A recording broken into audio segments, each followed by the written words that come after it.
right, so we're still in chapter 5 talking about growth and decay, but the next couple of problems in your homework have to do with compound interest. So y equals ce to the kt, we're going to use a different version of that. And we're going to go the amount equals pe to the rt, because in these situations, you're given your initial condition or your initial principal, and you're given an interest rate as a percent, and then t is in years. Okay, so I'm going to look at, this is problem number, trying to do one similar to what you're going to have to do. Problem number 42 in your text. So problem number 42 tells you that the initial investment or the initial principal is $12,500. They tell you the time to double is 20 years, and you're being asked to find the rate, and you're being asked to find the amount after 10 years. All right, so now we're doing double time. That means how long will it take this to get to 25,000? Because 12,500 plus 12,500 is 25,000. That's what we want to know. Okay, so they tell us the time to double, or they tell us the time to double is 20 years. So we have to use that information to find the rate in our problem.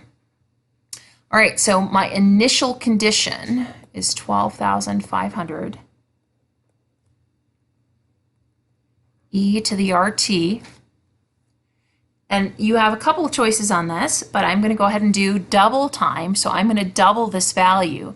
So that value will become 25,000. That's what I'm going to put over here for A.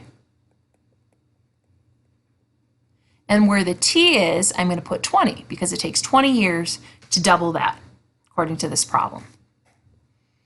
Using that information, divide both sides. And again, some of you are going to see, oh, over here I end up with 2, double time, 2. Rearrange that.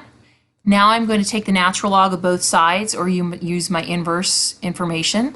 So natural log of 2 equals 20 times r. That means my interest rate will be the natural log of 2 divided by 20. I've got to pause because I don't have my calculator handy, so give me a second. Oh wait, I'll just open my calculator. Come on, calculator.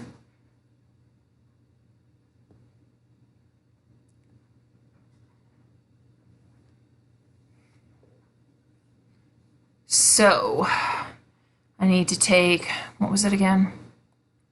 The natural log of 2 divided by, the natural log of 2 divided by 20. So natural log of 2 divided by 20, and that gives me an interest rate of 3.5%. I'll round it, 0.0035. Usually go to 3 decimal places unless you got a crazy number of zeros. All right, so, oops, sorry guys. The rate is 0.035. Now that I know that, I can figure out what the amount would be after 10 years. This is the easy part, although I've kind of run out of room. So I go back to my initial problem, $12,500 e to the 0.035, and I plug in 10, and I use my calculator.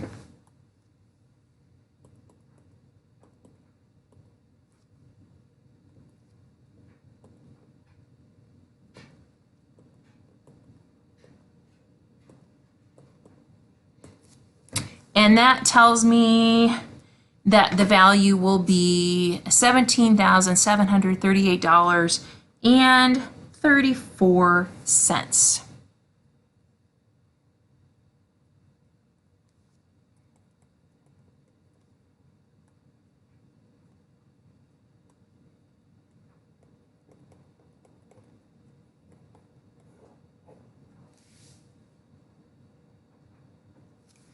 All right, now I'm going to do another example with compound interest, problem number 44, which is similar to what you're going to have to do. In problem number 44, I'm told that I start with $6,000, and I'm told that after 10 years, my value is $8,950.95. Okay? And again, my formula, A equals PE to the RT. So I'm going to use my initial condition and this information to figure out what my interest rate is, or my annual rate, and then I'll figure out how much time it takes to double once I know that. So 8950.95 equals 6,000 ER times 10. Divide both sides by 6,000.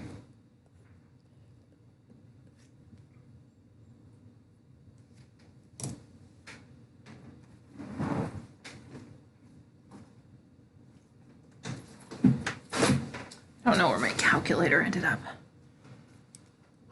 So I divide both sides by 6,000, so it's hard to go back and forth because I can't remember what the numbers are. 8959.95. Oops. That would, ugh.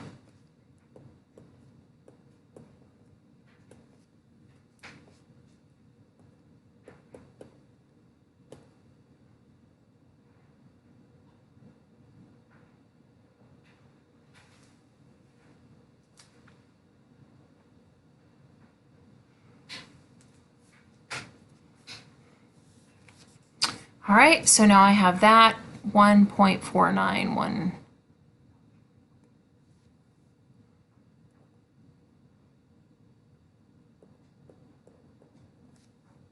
Again, I want to round as little as possible. 1825, 1825. 25 equals E to the 10R. Now I'm going to use my natural log and take the natural log of all of that.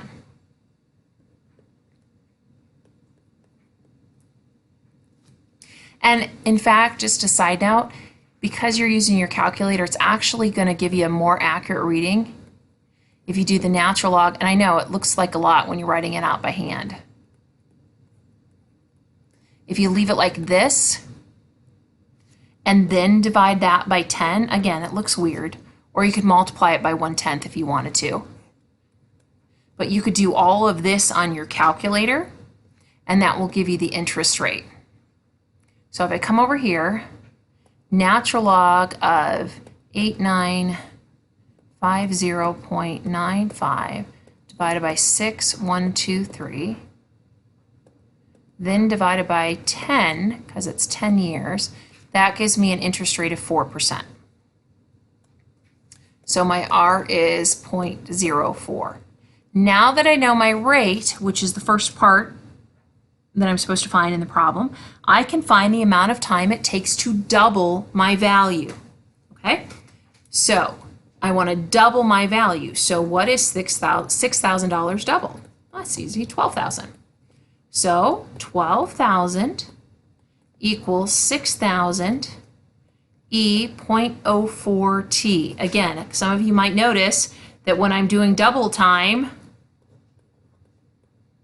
I'm always going to end up with a 2 on this side of the equation.